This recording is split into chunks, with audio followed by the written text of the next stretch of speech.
Hi guys, Callie's Kitchen here. I'm making one of the easiest recipes I know, which is butternut squash soup.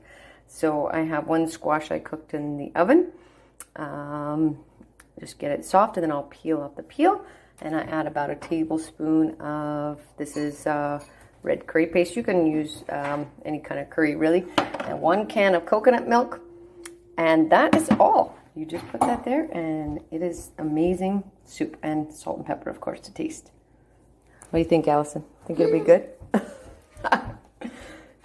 Okay, I added everything in there. Coconut milk and the squash and the curry. Now I'm going to just immersion blender it, and it's all that. It tastes amazing.